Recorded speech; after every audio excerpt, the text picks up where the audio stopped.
Hello everyone, welcome to my channel. I've created this YouTube channel to show how we could use Firefly APIs with Power Automate. Right now, Adobe Firefly is a generative AI technology. It allowed people to generate images using text prompt easily, right? And by using the APIs with Power Automate, we could even scale the operation to the next level as well. And this is what these video tutorials is about, right? So I'm going to create 4 videos altogether to show us different aspects of using the APIs, right? So today we are going to start with first, how do we get started with OpenAuth, or how do we get started with the Firefly credentials there? Now, because Firefly APIs relied on credentials to call the APIs, right? And this is what we are going to learn how to do it. And subsequent videos will then go on to talk about using the credentials, then how do we call the APIs for different tasks. So I'll be preparing 3 subsequent videos to do that, right? But before we get started with the the details how to do it, right? We just want to make sure that we've got all the terminologies right, just to so that everyone's in the same page, right? And this is where we are going to start, right? So um, in our videos, you will hear a lot about APIs, Firefly APIs, exactly what that is, right? So, what is API, Application Programming Interface, or we also call REST API in particular? Exactly what that is, right? So, in layman terms, what it really is that is a communication between our client application and the backend services. So between Power Automate and the Firefly services at the back, right? So very often these communications are in the way of request and response. And the best way to think about it in as an analogy is imagine that you are driving your car, right? And with children behind you. And they might be asking you, hey, are we there yet? So there's the children making a request, right? Are we there yet? And then you might respond to the children, hey, not yet. We aren't there yet, right? So, request and response. This is really, in essence, how this API works. But you can imagine that is not going to be very efficient, right? Because this is a long journey, so the kids will be asking you all the time, right? So a way to deal with that is what we call webhook. So again, you in the third exercise, then this is where we'll deal with what we call webhook. Effectively, what webhook is like an event trigger. So instead of having to have the children asking you all the time, are we there yet? You might instead um, tell them, well, you know what?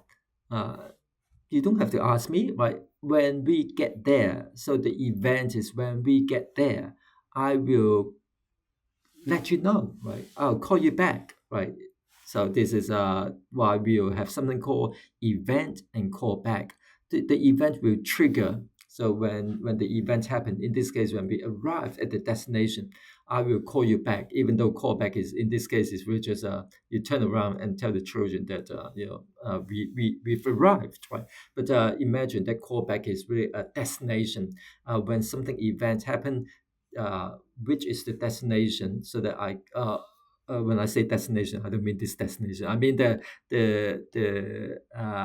the client application. Where how do I call back the client application that we are there, right? So webhook, REST API, right? So we again will be using it a lot in our exercise there. Now the next thing that we need to understand is about JSON. Again, this is something that we'll be referring a lot in our tutorials there. So JSON is really a data exchange between the client application and the backend services there. In this data is in the format of a text string. So here it is a typical JSON data. So you see that the JSON are described in this format as curly braces, and within the curly braces there's this the name and value, name and value, name and value. Right.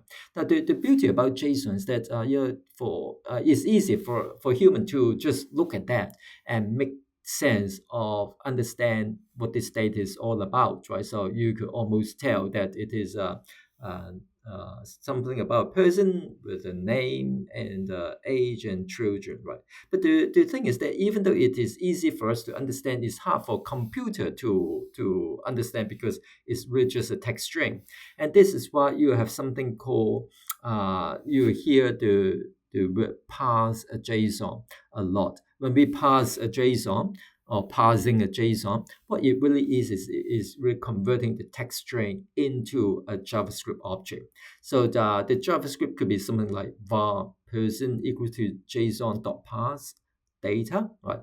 And what it really is that we send this text string and turn it into a JavaScript object, which we call person. And because once it's in JavaScript object, it's very easy for the program to extract the data from this text string. For example, if I want to find out the name of this person, all I need to do is to type something like person.name, and you'll return Thomas. If I say person.age, right, it will return 52, right? Person.Trojan bracket 0. Now, Trojan is described as an array with two elements, Mary and Anne. So the Trojan bracket 0 represent the first element, and that will return Mary. And as you would expect, right, person.Trojan bracket 1 will be Anne. Right? Now, because it's an array, it's also very easy for us to work out how many children does Tommy have. All I need is to ask person.Trojan.length that will return 2 in this case. Right. So as you can see, you have this JSON objects, JSON data that is very easy for us to understand, get the context with, right? And also easy for a computer to extract the data out as well, just simply by parsing this JSON data. So now, finally, let's go to OpenAuth, right? Exactly what is OpenAuth or open authorization? How does that work, right? Remember that Firefly is API services will be calling the backend services to do a lot of things there. So obviously, before the backend services agree to do certain things, the backend services need to validate who you are, right? So with Adobe Firefly, if you have got the license, which again, I want to point out that Adobe Firefly API licenses is not free, so it is a paid for service there. But if you've got the Firefly license there, API licenses there, Adobe will give you your client ID as well as the client secret. So these are something that you want to. It's client secret in particular is something secret is for you to keep, right? So the way it works is that between the client application and the backend services here. So we've got the Power Automate on the left, and then the Firefly services on the right, right? So you'll be passing the client ID and the client secret as an authorization request to the backend services there. The backend services will validate again, based on this ID and secret, and then will grant you with a Firefly token.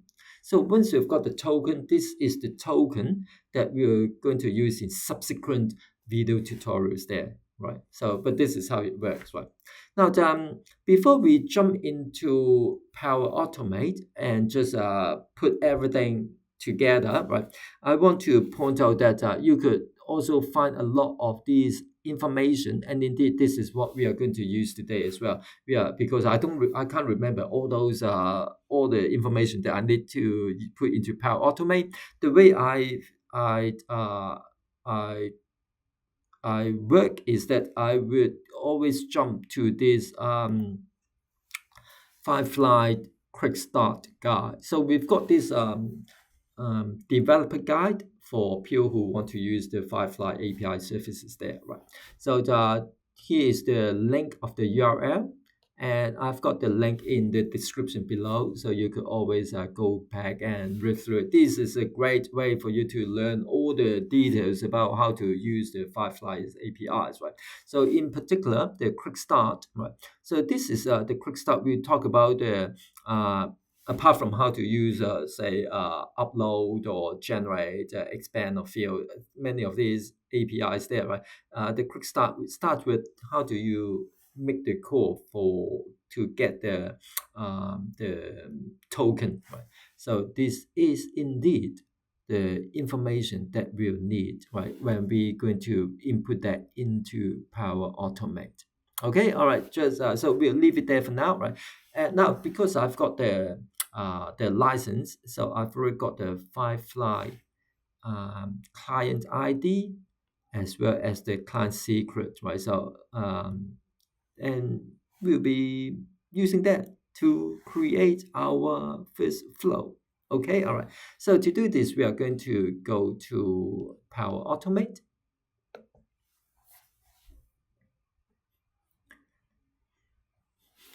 So I'll go to my flow, or you could just let's just create a flow, right? So and so it says there are different ways to start flow. For those who don't know what is Power Automate, right? So there's a Microsoft I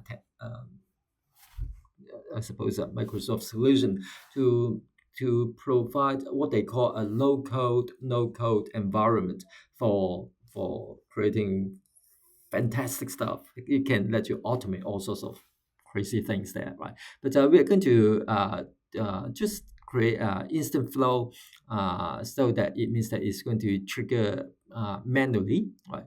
And later on, we'll at the last exercise when we deal with webhook, we'll talk about trigger by event. Remember, this really what a webhook is about, right? So, but for the this exercise, we are just going to build an instant menu flow, right? We just want to demonstrate how to access a web token, right? So let's just call this maybe demo 0. So we are going to have the demo 0, and we'll use it to get started, right? So we are going to trigger it by menu, right?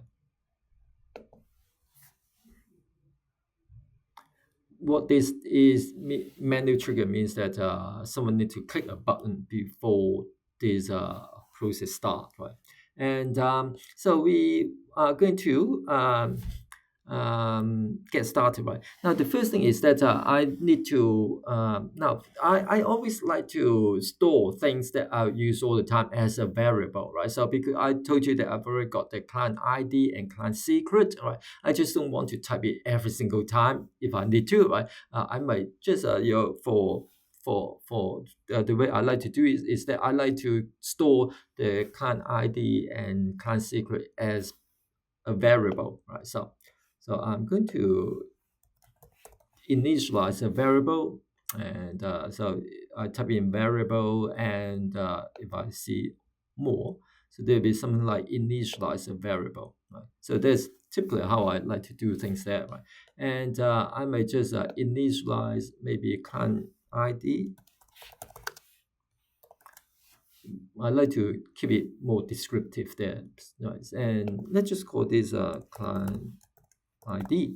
I created this variable called client ID, and then it is a text string, and then we'll input the the value, and that's it. So I've stored the client ID here. I'm going to do the same thing and store the client secret as well. So again, variable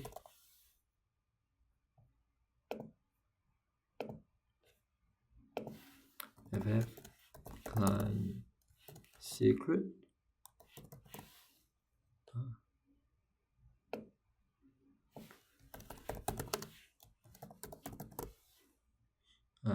that is a string, just like that, right?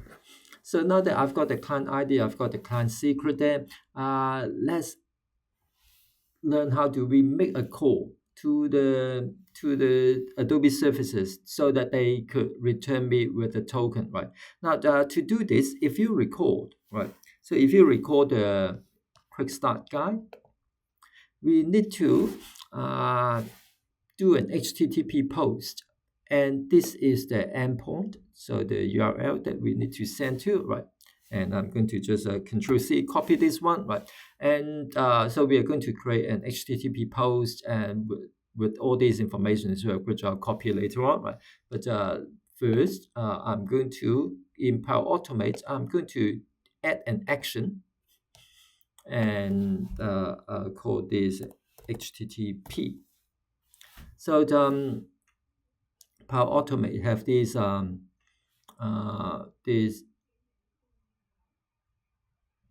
one of the actions just called HTTP, right? So this is the one that we're going to use.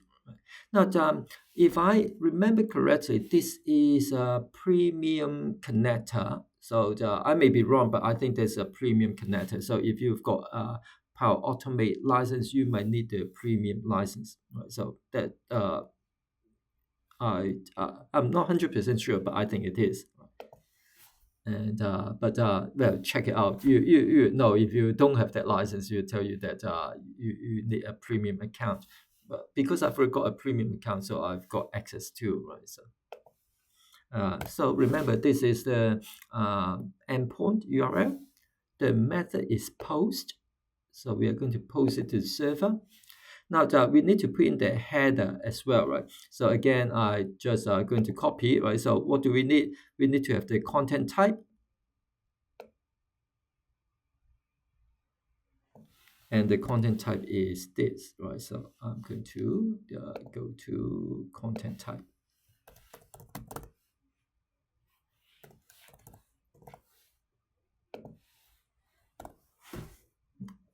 And then we are going to pass, all the data is there as well. And the data include the grant type needs to be, now just make sure that you don't get the typo wrong, right? So it is underscore grant type, right? So so I'm going to put grant type as under the query, right? So is client credentials, right? And what else do we need, right?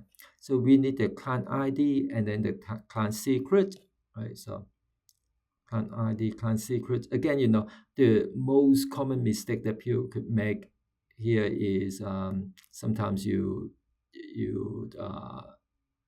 have some typo, right? So make sure that you know that you need to put in client underscore ID, client underscore secret.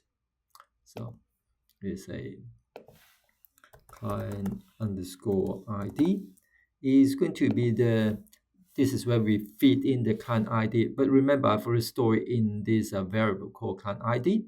So I'm going to, in Power Automate, enter value. I'm going to, instead of me hand code, because I've already stored in the variable, I could simply refer it, right, by hitting this dynamic data, and I could get this client ID. Right? This is why I like to put these things into variables in case I need to use it again. And then the client secret.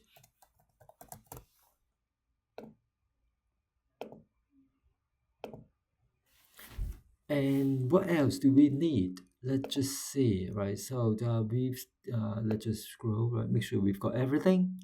Oh, we need to have the scope as well. So here the scope needs to be all these, right? So I'm just going to put in, copy these, and then go to scope, and then paste it all here. So that's about it, right? So and let's give this a better name, right? So maybe get token. Let's just say HTTP get token. Again, give it a proper name is always easier, so you could reference it later. And so that is about it, right? Now, the if indeed, I think the quick start guide might tells me what it's going to return, right? So it might it doesn't tells me what it's going to return, but it's going to return as a JSON file as well, right? But we could really test it out because I've got everything there. So what I could do is I could just simply save it. And because remember, this is a manual trigger, so we could just go and do test and test it. Whenever is Power Automate, you want to test as often as you need to, right? So I'll just click test and then let it run the flow. And when it's done, click OK. And so you see straight away that it is this is good. You want to see the green tick. The green tick is meanings that it get through the process, right? So indeed, if I click on get token, it will tells you that is input. So there's the URL, the post, right? Is put all those things there, right? And then the data, the output. 200, again, you want to see 200, that means it's returning something that you could use, right? And what you see is that it returned this bit, right, the access token. So you see it, and then the token, and then expires in. From now, all these, the token that we generate has a duration, so you expire within this duration. If I remember correctly, this is in seconds. So you can't use the token beyond the durations there, right? But this is good. We got that. I may just copy it for now. You know why I want to copy it. Remember that this is returned as a JSON, so the body is a JSON. And remember that it's JSON, we can make sense of it, but then we want to be able to programmatically access the token, right? So so how do we programmatically access the token? We need to parse this JSON, right? So this is why we need to use this function called parse JSON. Right? So let's go back to edit, so that we could continue to edit this flow. Right? So because getting the token is one thing, but be able to actually access that token is another. So the way to do it is that we are going to add a new action called parse. And so there's this parse token, parse JSON. And so here is the parse, right? Why don't we give it a better name? We call it parse token JSON, so that is more descriptive there. So we get the token, we parse it, right? Now the data comes from the JSON data comes from this HTTP core, right? So we are going to go to dynamic and see that because this is the beauty about Power Automate, right? Because we have this step after this HTTP GET token. It shows me that we could now access the HTTP GET token. I want to access the body, not the header, not the status code. The status code is 200. Header, we know what that is previously, but that's what I want to look at is the body, right?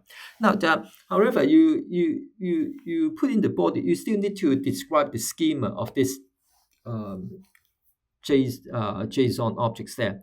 This is why if I have to write the schema, which is not the most fun thing to do, right? And you remember that I did copy the result from the in my previous step. So I copied that JSON code there, right? So this is why I did that, because then I could now just use the payload from what I've copied to generate the schema.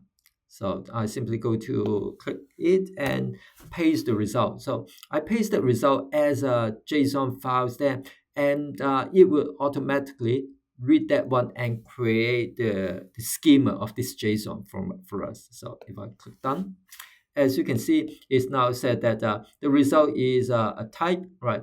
Object. So there's properties, there's the access token, etc., right? The token type expire in. So expire in is an integer. Token type is a string, etc. So this is how it works, right? Now, just like before, because I will be accessing the token a lot in the subsequent tutorials there. So I would store the token as a variable. So again, just like before, I'm going to store it as a variable. Again, I'll initialize it. Now, you always, because the first time you use the variable, you always initialize. Subsequent operation of the variable, that's when you could set it, increment it, decrease it, etc., right? But I'll just initialize it. And I'll just call this initialize a token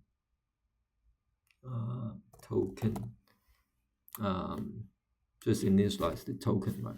And let's just give this a name, Firefly underscore.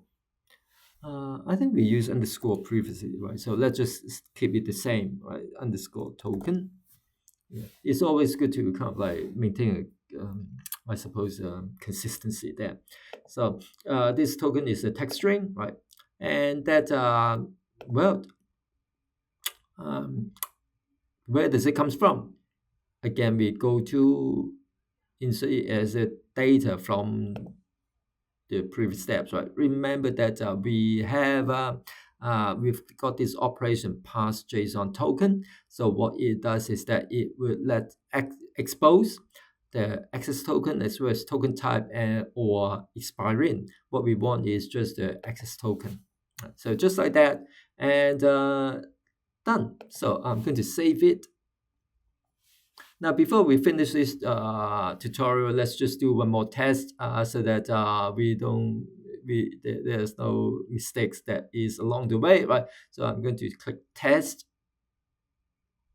and again menu, test, run flow, done.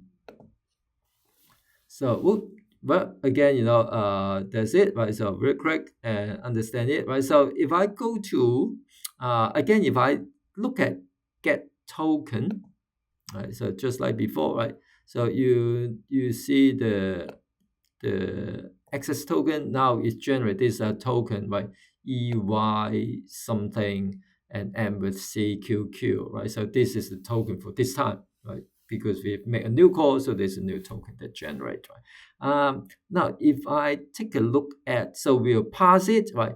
If I look into the initialized token, that should now this variable FF token should now have this value, right?